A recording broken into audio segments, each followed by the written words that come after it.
warahmatullahi wabarakatuh. Saya Dina Yuspitasari, pengajar di Akademi Farmasi Arsi Pontianak. Kuliah Kimia Organik kita hari ini akan membahas tentang senyawa hidrokarbon, aldehid, dan keton.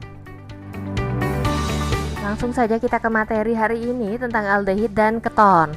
Nah, golongan aldehid disebut juga sebagai alkanal, di mana golongan keton atau senyawa keton kita sebut juga sebagai alkanon. Ini kita dasarkan atas penamaan alkana ya. Nah, keduanya ini mempunyai atau berisomer fungsional antara aldehid dan juga keton ini berisomer fungsional. Nanti kita akan bahas di slide selanjutnya. Nah, kenapa dikatakan mempunyai isomer fungsional? Karena mempunyai rumus umum yang sama. Rumus umum antara aldehid dan keton ini sama, yaitu CnH2nO. Tetapi berbeda pada gugus fungsinya. Ya, berbeda pada gugus fungsinya. Itu kenapa disebut sebagai isomer fungsional. Jadi rumus umumnya sama, tetapi gugus fungsinya berbeda. Gugus fungsional karbonil yaitu C rangkap O, gugus fungsional karbonil yaitu C rangkap O merupakan karbon ikatan rangkap 2 yang diikatkan pada suatu atom oksigen. Oke? Nah, suatu gugus fungsional karbonil itu adalah karbon rangkap 2 yang diikatkan pada atom oksigen. Jadi karbon rangkap 2 terikat pada oksigen. Suatu fungsional asil yang dinamakan sebagai asil tersusun atas gugus karbonil yang terikat pada gugus alkil. Dia bisa terikat pada gugus alkil atau gugus aril. Nah, kalau kita lihat gugus fungsional asil adalah RC rangkap O, di mana R bisa merupakan alkil atau dia bisa merupakan aril. Oke, suatu aromatik ya. Jadi senyawa-senyawa yang mengandung gugus karbonil dapat dikelompokkan menjadi 2 kelompok luas. Yang pertama, kelompok yang mencakup senyawa-senyawa yang mempunyai atom hidrogen atau atom karbon yang terikat pada karbon karbonil. Yang kedua, kelompok lain yang mengandung atom elektronegatif yang terikat pada karbon karbonil. Oke. Supaya lebih paham, kita lihat pada slide gambarnya. Di situ yang dinamakan gugus karbonil. Suatu C yang mempunyai ikatan rangkap 2 terikat pada satu atom oksigen, di mana gugus asil itu karbonnya itu terikat ya, R-nya itu bisa berupa alkil atau bisa berupa aril. Nah, contoh beberapa aldehid yaitu CH2O ya, yaitu namanya adalah metanal. C2H4O yaitu etanal, C3H6O yaitu propanal. Nah, kita lihat pada rumus strukturnya, Oke, nah tata namanya kemudian akan kita bahas. Ini beberapa contoh senyawa keton, ada C3H6O sama ya. C3H6O pada aldehid merupakan propanal, tetapi pada keton adalah aseton. Jadi rumusnya sama, tetapi gugus fungsinya berbeda. C4H8O itu merupakan metil etil keton. Kemudian C5H10O yang dinamakan sebagai dietil keton. Nah, gimana cara penamaannya? Nah, kita akan bahas kemudian. Ya. Aldehid sendiri mempunyai gugus asil dengan hidrogen terikat pada karbonil. Tadi ya, RCOH. Oke ya, RCOH. Itu adalah rumus umum dari aldehid. Senyawa aldehid alami yang paling melimpah adalah glukosa. Ya, senyawa yang paling melimpah yang mengandung gugus fungsional aldehid merupakan glukosa. Aldehid sendiri yang paling sederhana adalah formaldehid CH2O, artinya senyawa aldehid paling sederhana itu adalah CH2O atau yang kita kenal sebagai formaldehid, di mana karbonil mengikat 2 atom H. Oke, di mana karbonil mengikat 2 atom H. Pada semua aldehid ya, selain formaldehid, karbon karbonil tadi ya, karbon yang berikatan rangkap dengan satu oksigen. Nah, selain formaldehid, karbon karbonil mengikat satu atom hidrogen. Mengikat satu atom hidrogen dan satunya lagi mengikat gugus alkil maupun gugus aril. Nah, contoh sederhananya adalah pada asetaldehid, di mana asetaldehid karbon-karbonilnya satunya mengikat H, satunya mengikat satu alkil. Alkilnya apa? Alkilnya metil, CH3. Nah, keton mempunyai satu gugus asil dengan gugus alkil yang lain. Oke, satu keton ya, beda dengan aldehid. Kalau aldehid kan satunya dia mengikat satu atom hidrogen. Nah, pada keton dia punya satu gugus asil dengan gugus alkil yang lain atau gugus aril yang terikat dengan karbon-karbonil. Nah, keton yang paling sederhana adalah aseton. Nah, kalau kita lihat struktur aseton itu kan CH3, kemudian ada C karbonil, C rangkap berikatan dengan oksigen, kemudian CH3. Nama lainnya kita juga melihat di situ kan ada dua gugus alkil, metil, metil. Maka juga dinamakan sebagai metil keton atau dimetil keton atau aseton. Nah, tata namanya sebenarnya kalau sudah menguasai senyawa hidrokarbon alkana terutama, maka akan lebih mudah dalam penamaan aldehid dan keton ya. Nah, tata namanya kan bisa berdasarkan alkana atau nanti kita bisa juga menamainya itu dasarnya adalah penamaan pada asam karboksilat. Kita bahas satu-satu. Sekarang kita melihat nama umum aldehid yang diturunkan yang pertama ya, dari asam karboksilat. Kita sudah membahas 2 minggu yang lalu tentang asam karboksilat. Jadi nama umumnya diturunkan dari asam karboksilat yang bersesuaian dengan mengganti awalan asam dan akhiran at pada asam karboksilat. Kalau kita namain suatu senyawa asam karboksilat kan nama pertamanya awalannya kita kasih nama asam kemudian akhirnya at gitu ya. Nah, pada aldehid awalan asam dan akhiran at pada asam karboksilat diganti dengan aldehid.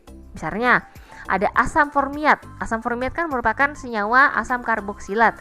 Menjadi namanya asamnya dihilangkan, atnya dihilangkan, akhiran at diganti dengan aldehid menjadi formaldehid. Misalnya asam asetat, asamnya dihilangkan, akhiran at pada asetat diganti menjadi aldehid menjadi asetaldehid. Itu pada aldehid. Ya.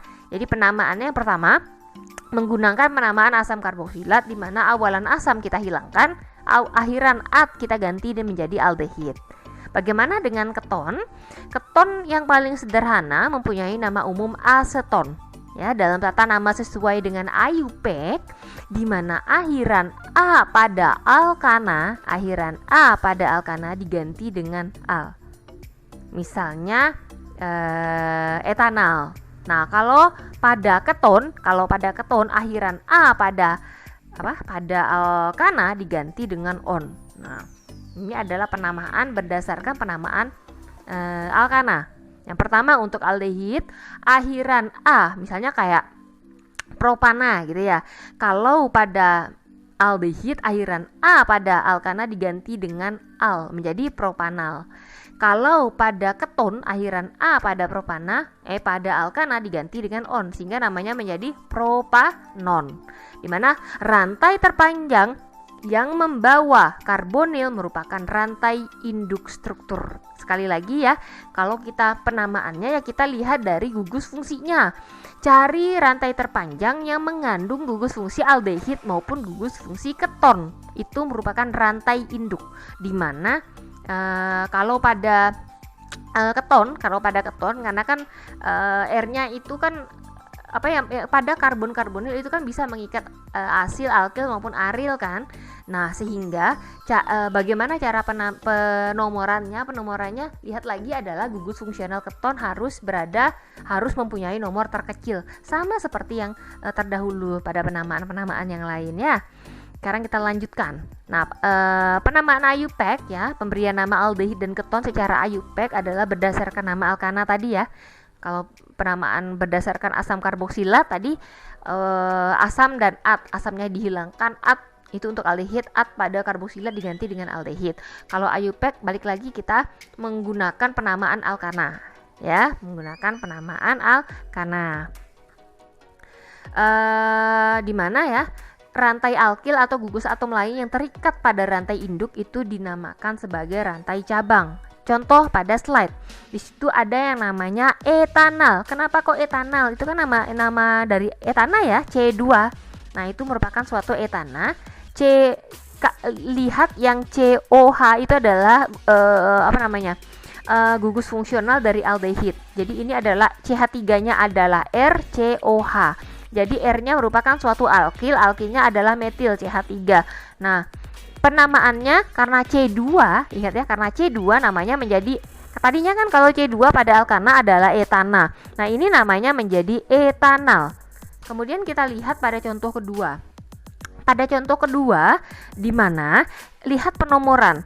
Pemberian nomor berasal dari gugus fungsional aldehid, berarti dari yang paling kanan, Oke. Kalau dari rantai induknya itu mengandung 1, 2, lihat dari kanan hitungnya ya, 1, 2, 3, 4 atom C. Itu berat. Kalau pada alkana namanya adalah butana, benar ya? Butana. Kemudian di situ ada percabangan. Percabangannya adalah suatu alkil yaitu metil. Alkil yaitu metil yang berada pada atom C nomor 2. Ngitungnya dari mana? Ngitungnya dari gugus fungsional aldehid yang ujung berarti dari kanan. Nah, apa namanya? Menjadi 2 metil, 2 metil 1 butanal. Kenapa butanal? Karena tadi aldehid akhiran A pada alkana diganti dengan al. Cukup mudah saya rasa ya. Kita lanjutkan. Kemudian pada keton, penomoran rantai induk dimulai dari salah satu ujung. Sehingga atom C pada gugus keton mempunyai nomor terkecil. Sekali lagi ya. Atom C pada gugus keton mempunyai nomor terkecil. Nah, kalau kita lihat pada contoh, kita langsung pada contoh supaya lebih paham. Di situ kita melihat ada 3C. 3C dari yang paling kiri ya, 3C. C3 itu kan pada alkana namanya propana. Tetapi karena ini merupakan gugus fungsional keton, namanya menjadi propanon. Kemudian kita lihat pada slide yang tengah, itu kan ada C5. C5 itu merupakan suatu pentana. Cara penamaannya adalah karena gugus karbonil terletak di tengah-tengah, artinya di C nomor 3, artinya kita bisa menomori atau memberikan nomor dari kiri maupun dari kanan. Nah, berarti gugus keton berada pada posisi C nomor 3, sehingga namanya menjadi 3 pentanon. Kemudian kita lihat pada slide, di situ kita melihat juga ada sama ya, itu merupakan suatu C5. C5 adalah pentana. Tetapi perbedaannya pada yang tengah, di mana senyawanya memiliki 2 percabangan, yaitu pada atom kita boleh memberikan nomornya dari kiri maupun dari kanan. Kita bisa memberikan nomor dari kiri maupun dari kanan. Oke, kita lihat pada kasus ini, maka gugus metil berada pada atom karbon nomor 2 dan 4, maka namanya menjadi 2,4 dimetil. Kenapa dimetil? Karena ada 2 gugus metil. 2,4 dimetil 3 pentanon, karena posisi C atau atom karbonil, C karbonil berada pada posisi 3, dan karena ini merupakan senyawa keton, maka namanya dari pentana alkana menjadi pentanon. Oke, ini adalah tata nama trivial. Kita lihat pada aldehid. Ya, tata nama trivial tadi ya, penamaan berdasarkan penamaan asam karboksilat. Oke. Nah, pada asam karboksilat ini kan namanya asam formiat misalnya. Makanya asamnya dihilangkan, akhiran at pada karboksilat diganti dengan aldehid. Itu untuk tata nama aldehid. Maka pada aldehid sederhana namanya adalah, kalau lihat di situ R-nya adalah hidrogen. Oke, namanya menjadi formaldehid. Lihat yang kedua, R-nya merupakan suatu alkil yaitu metil. Nah, namanya menjadi asetaldehid. Lihat yang contoh ketiga. Itu kan C-nya 3 ya. C-nya 3 itu merupakan suatu propionaldehid. Kalau asam karboksilatnya itu adalah asam propionat. Nah, asam asetat, asam formiat. Pada keton kita lihat pada keton. Nah, pada keton ini namanya apa? Namanya diberikan nama keton. Jadi apa yang dilihat? Yang dilihat adalah R-nya. Nah, pada contoh yang pertama, nah, gugus karbonil kan mengikat masing-masing ya, masing-masing R-nya. Satunya adalah suatu alkil metil, sebelah kanan suatu etil C2H5. Maka namanya bagaimana? Nah, namanya ini ada kekeliruannya. Namanya penyebutannya berdasarkan alfabet. Jadi nama yang tepat adalah yang pertama adalah etil metil keton. Nama yang kedua, satu R-nya adalah suatu metil, alkil metil yang sebelah kiri, yang sebelah kanan yang terikat pada C karbonil adalah suatu apa? Suatu propil. Maka namanya berdasarkan alfabetis adalah metil propil keton. Oke, metil propil keton. Itu ya, itu untuk penamaan trivial. Jadi silahkan berikan penamaan sesuai ya. Kalau IUPAC kita menggunakan tata nama alkana, kalau trivial kita menggunakan kalau aldehid kita melihat tata nama asam karboksilat, kalau pada keton maka kita lihat R-nya. Ya, yang artinya yang kita lihat yang terikat pada C karbonil, Nah, karbon karbonil ya merupakan atom karbon pertama pada suatu rantai dalam aldehid. Sementara pada keton penomoran karbon pertama itu dimulai dari gugus alkil yang memberikan nomor karbon karbonil sekecil mungkin. Ingat, maka untuk mencari rantai induk adalah lihat C terpanjang yang mengandung gugus fungsional baik itu aldehid maupun keton. Kemudian substituen lain yang dinamai dengan menggunakan awalan dan posisinya ditunjukkan dengan nomor relatif terhadap gugus karbonil. Maka bagaimana penomorannya? Kalau pada aldehid dimulai dari gugus karbonil ya, berarti dia pasti yang paling ujung. Kalau pada keton artinya penomorannya si karbonil keton harus mempunyai nomor terkecil. Jika aldehid merupakan substituen pada suatu cincin, maka akan diberikan akhiran karbaldehid. Lihat pada contoh, jika merupakan suatu substituen cincin, pada contoh itu merupakan suatu, itu kan ada sikloheksana ya. Sikloheksana itu artinya 6C yang merupakan suatu rantai siklik cincin ya, tertutup tetapi tanpa ikatan rangkap. Nah, suatu sikloheksana karena mengandung aldehid yang terikat pada cincin yang merupakan substituen pada suatu cincin, namanya menjadi sikloheksana karbaldehid, diberi akhiran karbaldehid. Seperti itu. Nah, kalau pada contoh yang sebelah kanannya itu yang pada keton ya, pada keton. Kalau kita lihat di situ adalah rantai induknya adalah 1, 2, 3, 4 C4, suatu butana. Ada 2 metil yang terikat pada karbon nomor 3. Maka namanya menjadi 3,3 karena 2 rantainya adalah alkilnya metil, maka namanya 3,3 dimetil 2 butanon karena atom C karbonil berada pada karbon nomor 2. Hitungnya dari mana sih, Bu? Ngitungnya dari sebelah kanan. Luruskan saja rantainya, hitung dari sebelah kanan. Oke. Kalau kita bicara tentang struktur dari aldehid dan keton, di mana gugus karbonil, aldehid dan keton itu adalah gugus-gugus yang sifatnya sangat polar. Karena karbon kurang elektronegatif dibandingkan dengan oksigen. Karbon karbonil mempunyai muatan positif atau parsial positif ya, muatan positif sebagian atau parsial positif atau positif parsial. Sementara oksigen mempunyai muatan negatif sebagian atau negatif parsial atau parsial negatif. Nah, oleh karena itu karbonil dapat berfungsi baik sebagai nukleofil pada reaksi ya, maupun sebagai elektrofil.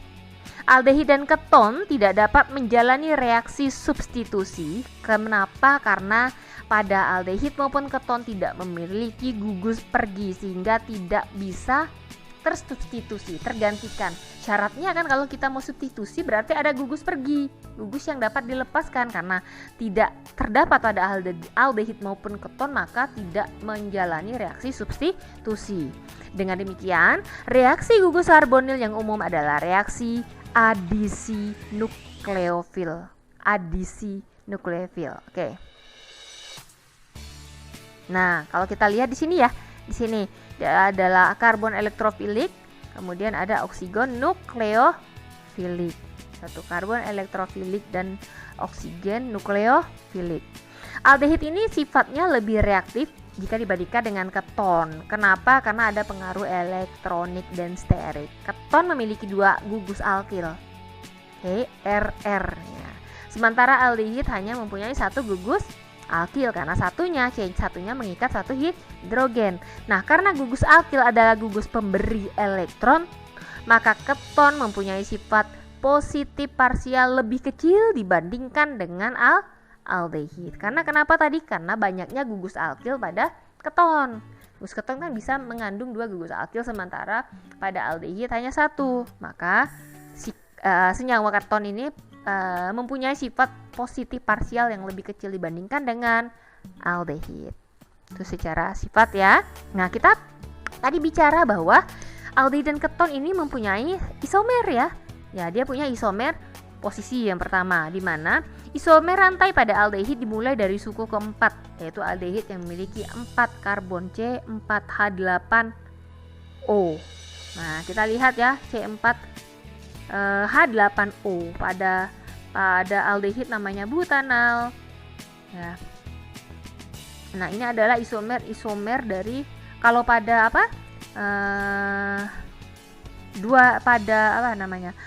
isomer pada aldehid sendiri itu C4H8O itu butanal, bisa juga isobutanal 2-metil propanal. Kemudian isomer heksanon pada keton ya, lihat isomer heksanon pada keton, C-nya 6. Nah, kita lihat ya, di situ ada 2 heksanon, di mana kalau di situ lihat CO ya, CO itu merupakan suatu ketonnya, 2 heksanon karena penomorannya dari kiri. Atau kalau kita namakan juga trivialnya yaitu metil butil keton, metil butil keton atau butil metil keton.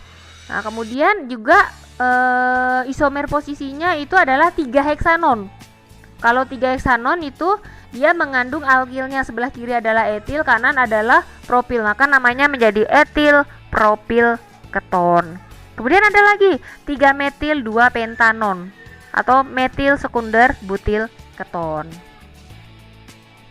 Yang kedua adalah isomer fungsi, di mana rumus molekul sama tetapi mengandung gugus fungsi yang berbeda. Contohnya adalah pada aldehid C5H10O, pentanal ya, pentanal isomernya 2 metil butanal, 3 metil butanal dan 2,2 dimetil propanal. Pada keton isomer fungsinya adalah 2 pentanon, 3 pentanon, 3 metil 2 butanon. Untuk lebih paham ini, slide ini silahkan dituliskan strukturnya di rumah. Kalian tulis strukturnya, kemudian lihat bagaimana ini dikatakan suatu isomer fungsi. Isomer fungsi di mana gugus fungsinya sama, kalau kita lihat ya, kalau pada aldehid ini kan gugus fungsinya sama, rumus strukturnya sama. C5H10O ya, keton juga C5H10O. Oke. Tetapi gugus fungsinya berbeda, satunya mengandung aldehid, satunya mengandung keton. Nah, itu yang